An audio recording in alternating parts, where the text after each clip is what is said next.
Good morning, ma'am. Good morning. In previous class, we were discussing about compensation management. In that, we understand about what exactly the meaning of compensation management, objective of compensation management, and as well as principles of compensation management. Today, we need to understand what exactly the advantages and disadvantages of the compensation management, which will play some very important role in an HR, that is human resource management. As we understand that what exactly the meaning of a compensation management, based on that only we can know that what exactly the advantages. It is the mainly, its main intention is to attract the employees or the personals to a company, that is again uh, attracting and as well as retaining the present employees in the present employees in the organization. That will help us to reduce the high turnover of the employees in the organization. High turnover ratio need to be maintained. It should not be maintained in the organization. We should have a low turnover in the organization. That is what, to attract the competent personnel in the organization, to retain the present employees in the organization, to improve the productivity. When we have a skillful employees or the workers in the organization, that may lead to an productivity in the organization. Again, it leads to an efficiency and it will reduce the cost in the organization. It ensures the fairness among the employees and it will make us to improve the union management relations in the organization as well, and it will help us to improve the public image of the company. It will help to build up the goodwill in the industry or in industry as well. It will again, it need to comply with the all the legal regulations. In previous class we were discussed about what are the legislation acts which were help us to maintain the compensation management in the organization, like we have an Equity Pay Act of 1963, we have Equal Remuneration Act of 1976, and Companies Act on the basis of Companies Act of 1956. Each and every act's rules and regulations need to be followed by an each and every company in the each and every company in the country. Based on that only, these are the some important advantages of the compensation management, and we have some disadvantages also.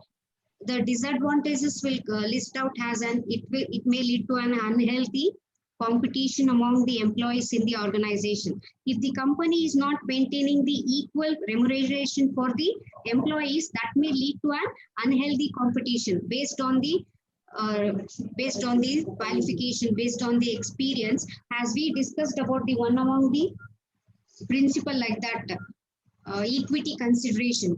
In that equity consideration, we do come across internal equity and the external equity. If the company is not maintaining that, that may leads to an unhealthy competition in the among the employees, and it may leads to inadequacy in the organization. Again, motivation of employees may not be as per the expectation of the each of the employees in the organization. These are the some disadvantages. Then we have the other component, that is we need to know what exactly the components of compensation management. These components of compensation management mainly rely on this monetary and the non-monetary components. Again, this monetary component can be subdivided into direct and indirect. This is the simple component format where based on that only we can explain or we can know that what exactly the importance of compensation management here. Here, the another compensation management system which will depict the each and every aspect of the compensation management. If we look at in this picture, it will divide the compensation system into indirect compensation, direct compensation. Here in indirect compensation, again we have the protection programs, pay for time which is not worked, that is called as a time off. We can also call it as a time off. This is again we have services and the prerequisites. In direct compensation, we have base pay, merit pay. In base pay, we have again salary and the wages. In direct compensation, again we have incentive plans like bonus, commission, piece rate system. In piece rate system, we have Taylor's differential piece rate system. Incentive plans are also there. Merrick's piece rate system. In incentive plans, we have Halsey Rowan plans were also there. Again, we have deferred pays. Deferred pays is nothing but nothing but an which is in form of postponement. That is saving plans, stock purchases. That is, we have ESOPs, ESOPs and all. We have annuity plans. This is the some gist of the compensation system. Now we can go through with the elaboration of that, what exactly the components of compensation includes. As I already told you that it is mainly divided into two parts, that is monetary and non-monetary. Here, what exactly the monetary compensation is nothing but here monetary, it depicts that monetary is nothing but which is in the form of money.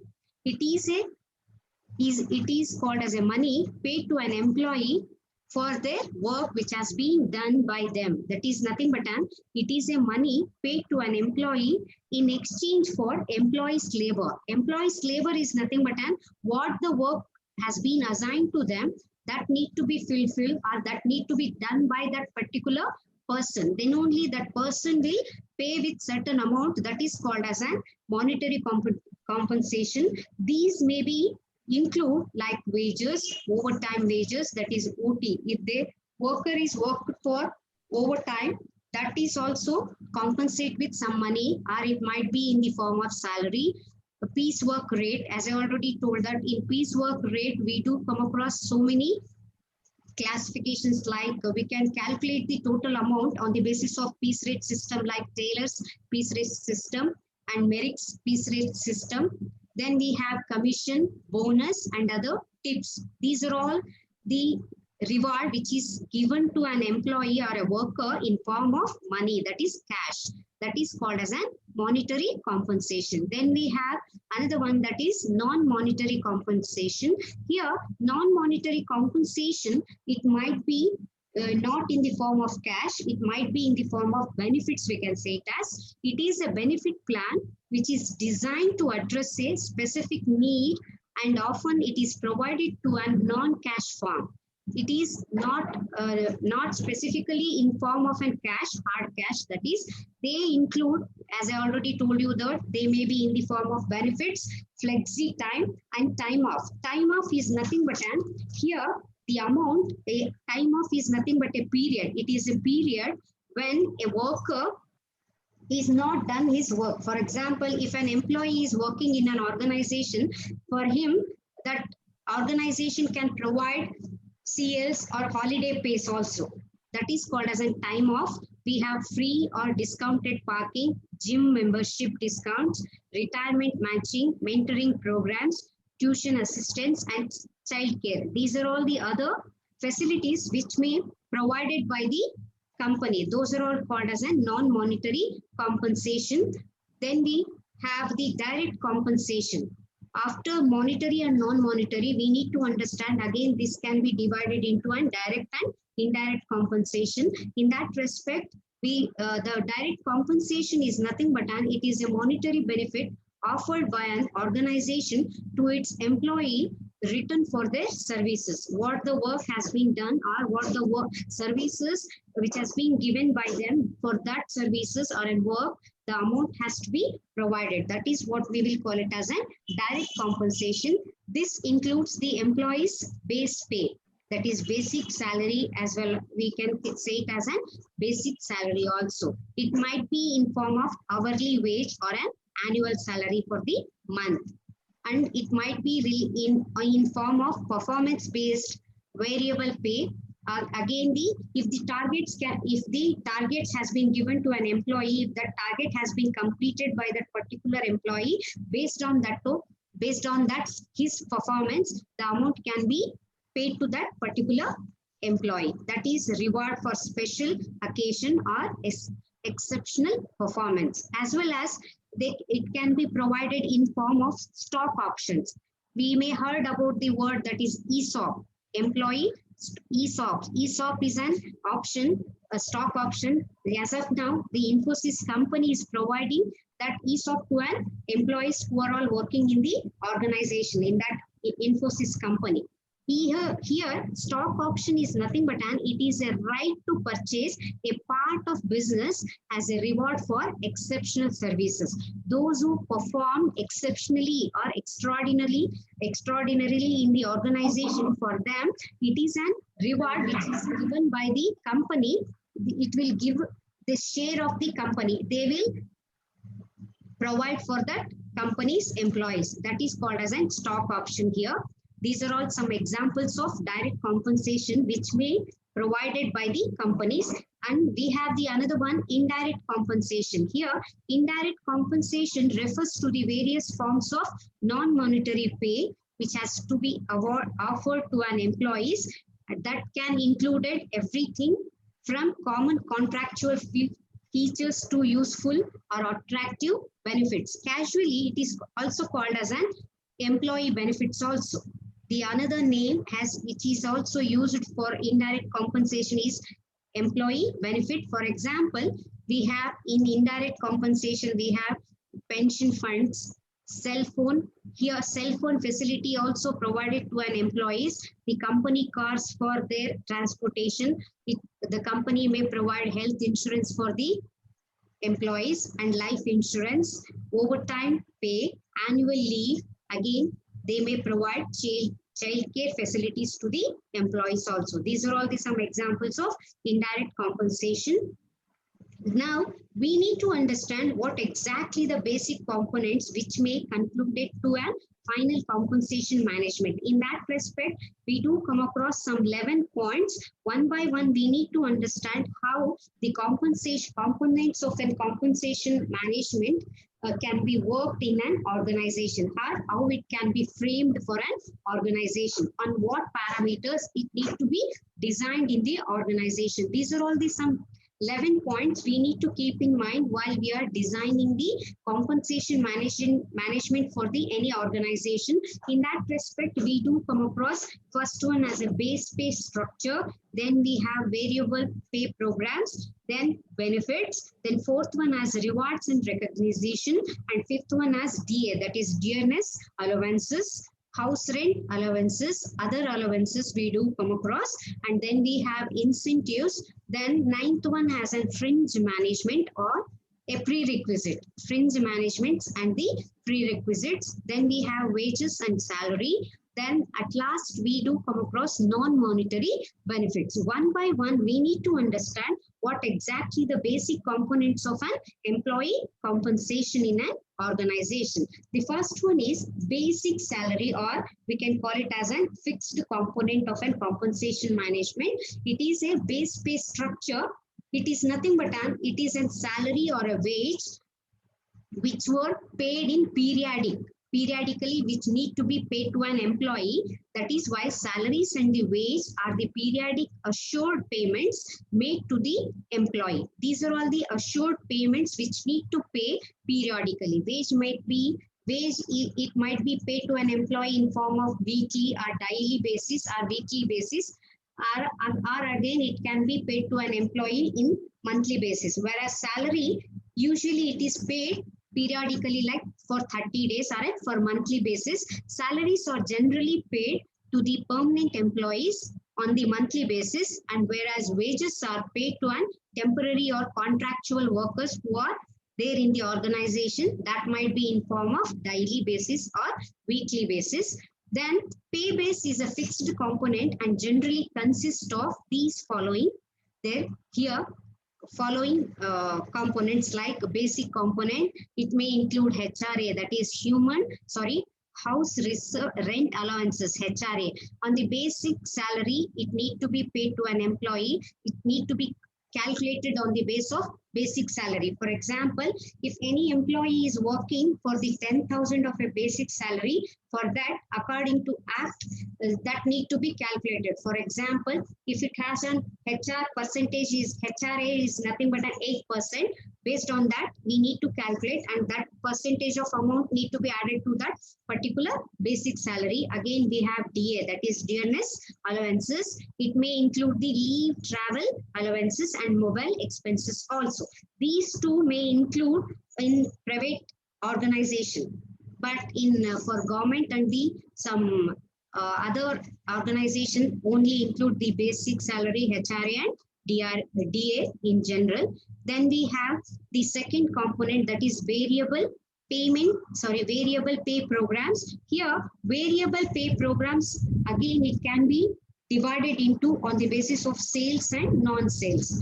Based on that sales are the target, that amount of that money has to be paid to that particular employee. Here, variable pay plan for the sales, it is nothing but it is a plan for sales representative in general. For example, a pay may be mixed with that these parameter. It might be a 70-30, or it might be a 60 to 40% or 50-50% plan. Here 70, 30, 40 and 50 are the represents of the variable proportion of an amount to pay to an employee.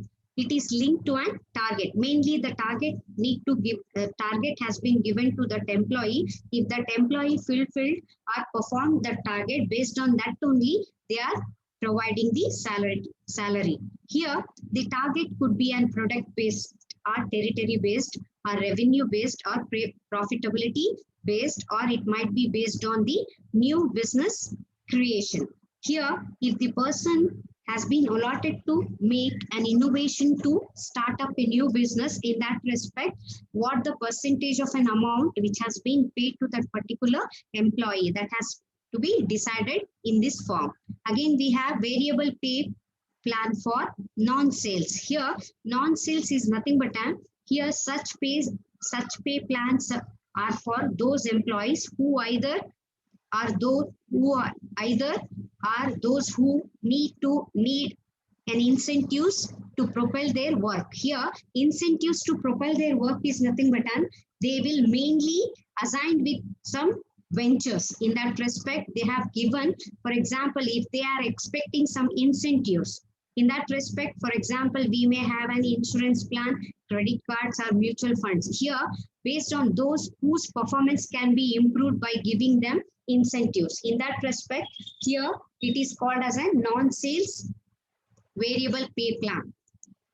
In this, again, we have the components like bonus. Here, bonus is nothing but as we all know that bonus is generally a post facto. Post facto is nothing but here after the actual work has been done, that has to be decided. For example, if a company getting a huge profit for an year or for quarterly or half yearly or yearly, then among the total profit, the percentage of bonus need to be given to that particular employees.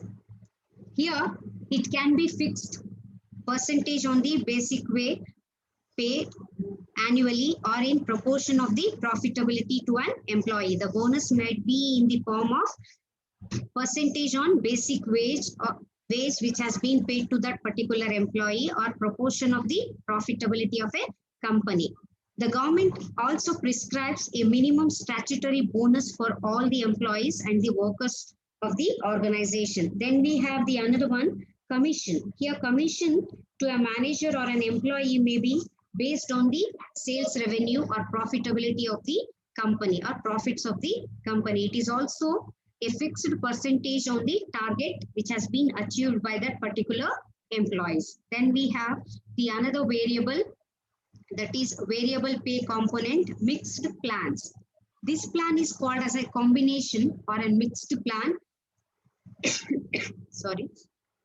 Apart from the salaries paid to an employee, the employees may be eligible for fixed percentage of commission upon the achievement of fixed target or fixed target of the sales or profit or performance objectives of the company.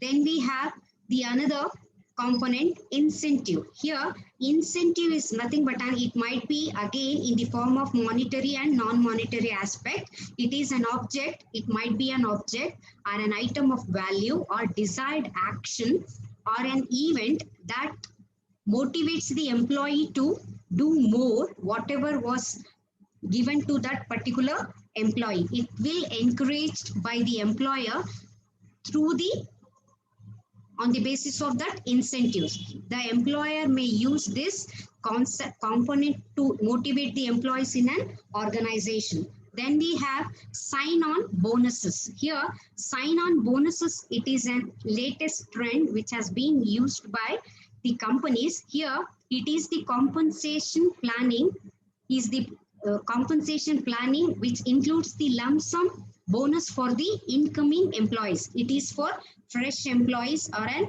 new employees in the organization. It is a plan. A person who accepts the offer is paid a lump sum amount of bonus. Here, equity research and investment banking companies are paying this kind of sign-on bonuses to attract the scale talents. Here, if they want to recruit the very talented and rare talented employees for the organization, in that respect, this sign-on bonus can be given in the form of lump sum bonus for the incoming employees. That is what we will call it as an sign-on bonuses. Then we have another component, profit sharing payments. Here, profit sharing is again a different concept which is used in a compensation management. This can be paid through payment of cash or through ESOPs. As I already told you that ESOPs is nothing but an employee stock ownership plan. This ESOP can be, now we can find in an Infosys company. The another terminology is stock option. Here, stock options are given to an employees for two primary purposes. That is, one is for long-term interest of the employee. Here, to retain the skillful employees for the long term in the organization. And we have the another objective is purpose is to link the individual performance to the organizational performance, to motivate the employer to work hard to achieve the final goal of an organization. To it need to reach the organizational performance which has been given by the employer.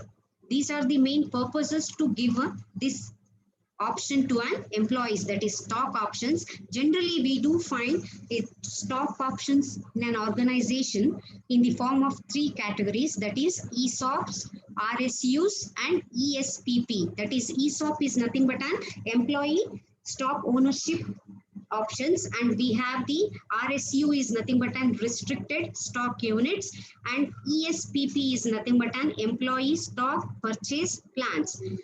Here we need to understand one by one what exactly ESOPs. Here ESOP is nothing but an employee stock options. Suppose an employee is given ESOPs in an organization. Here is one simple example.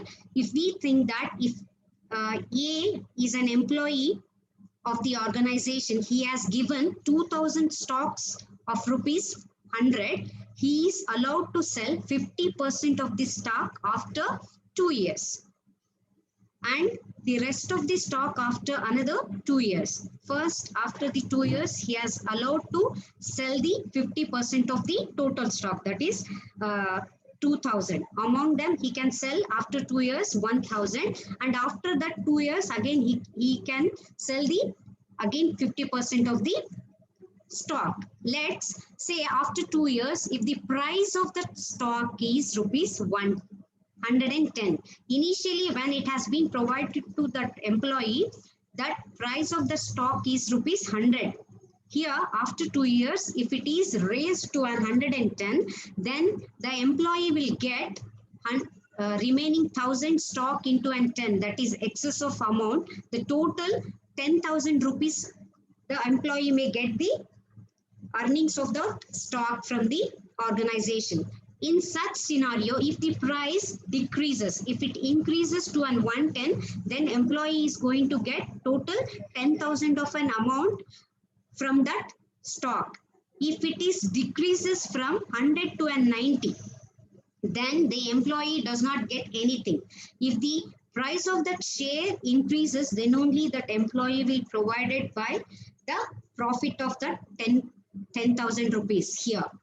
Here, ESOPs worked well when the stock prices were rises continuously. However, when the stock prices started decreases, then the ESOPs, relevance of ESOPs will be declined. That is what the concept of ESOPs we need to understand.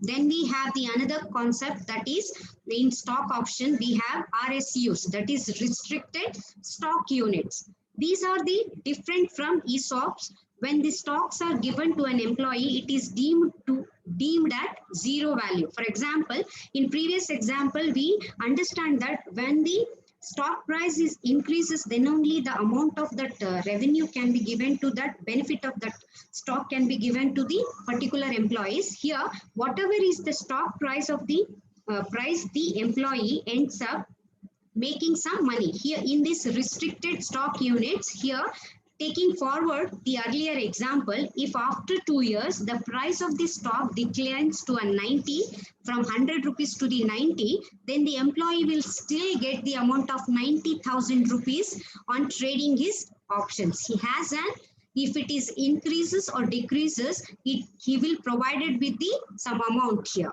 That is what we will call it as an RSUs here. Then we have ESPP, that is Employee Stock Purchase Plans. This is a more like a benefit. When the company is doing well, then it gives options to an employee to purchase his shares on same discount. That is what we will call it as an ESPP. These are all the some stock options which were provided by an organization. Then we have the another component, that is benefits. The benefit could be one that are legally mandated by the every organization. The benefit might be in the form of monetary or non-monetary. Again, it might be in form of long-term or short-term, a fee or the concessional rates, and it may include here benefits may be include the education, providence of an education and housing facilities to an employee, medical facilities and recreational facilities. These are all recreational facilities are nothing but an refreshment facilities to an employee to get refreshed towards to the work and provided individually or collectively inside or outside of the organization premises are called as an benefits. Here we do find some types of benefits, that is paid time off and insurance programs, fringe benefits, social security, provident fund and gratuity.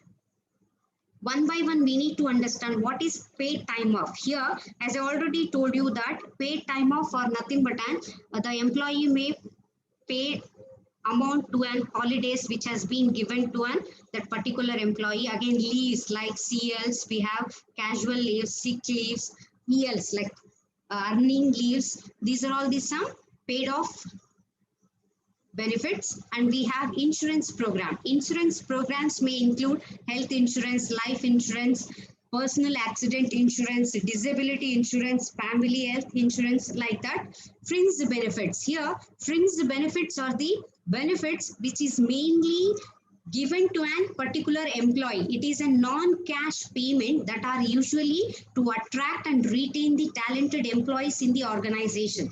Those are all called as an fringe benefits. For example, we may include the, as I already told you, educational facilities, assistance to and that particular employee for their children, and flexibility medical benefits, child care benefits, and non-production bonuses. For example, company car, providence of company car to an employee, paid vacations, membership of social and cultural clubs, entertainment tickets, allowances we can say it as, again discounted travel tickets, family vacations, packages and etc. Then we have social security. The social security is a benefit that are aimed at protecting the employee against all type of social risk. It might be such benefits are like that we can amenities and facilities to an employee that improve their work conditions as well as the standard of living of that particular employee and their family as well. In India, the social security is generally governed by the some state and central acts like Employees State Insurance Act of 1948 and Employees Provident Fund and Miscellaneous Provisions Act of 1952 and Workmen Compensation Act and Maternity Benefit Act for the employer and Payment of Gratuity Act. These are all the some acts which were mainly given as in concept of social security. Then we have Provident Fund. Provident Fund is a contribution which has been determined by India, that act being given, that Employee Provident Fund and Miscellaneous Provisions Act of 1952. According to this Provident Fund need to be provided for all the employees of an organization. Employee Provident Act is a kind of social security legislation that covers mainly the three schemes, that is Provident Fund, pension schemes, and we have employee deposit linked insurance schemes. Then we have the another one, that is gratuity.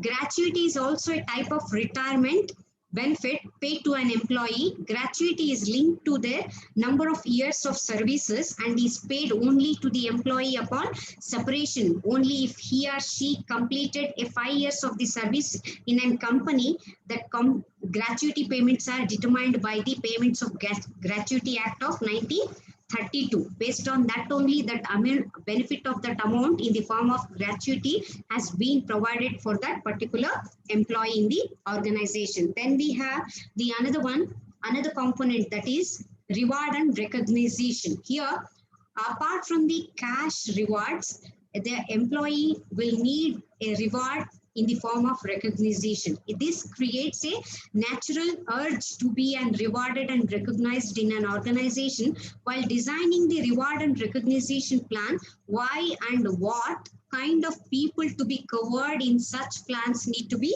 answered. We need to know that on which base that person needs to be awarded as a top performed employee in the organization, and what might be the recognition which has been given by that particular company. Here, these questions need to be answered by that company. Based on that only, the design of that reward and recognition need to be designed in an organization. Then we have dearance allowances, that is DA. It is paid to an employee by way of compensating them for the loss of real income caused to them by increasing in the cost of living due to increase in the prices. It is nothing but as we all know that the value of 100 rupees in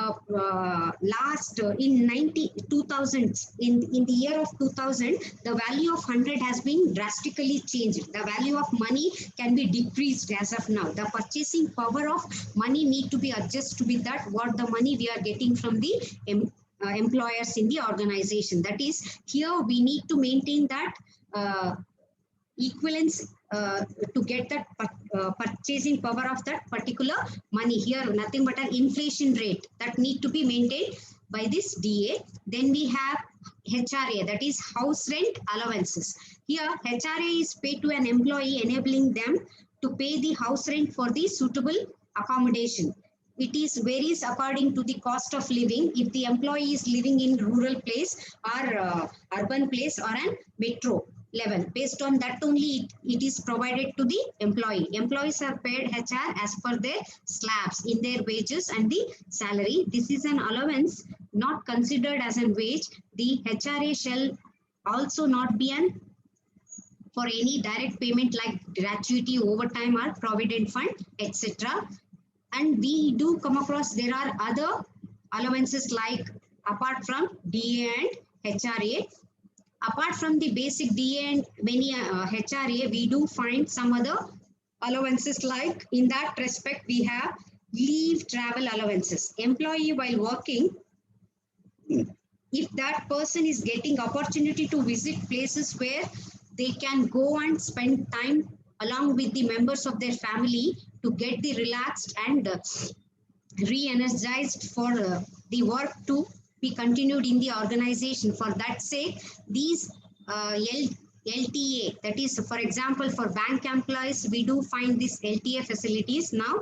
Then we have washing allowances. If the employee is working in such situation where the employees may get dirt, that the kind of dirt gets accumulated on their body or the uniform, that need to be cleaned up. Here, if the employees do not keep themselves clean, they are likely to get different types of diseases. In that respect, a particular amount to be paid to an employee for washing allowances to certain categories. For example, if the employees are working in a cement factory, in that respect, if they the dirt can be accumulated on their body, in that respect, that washing allowances need to be provided on the basis of the nature of that particular organization, work nature of that particular organization.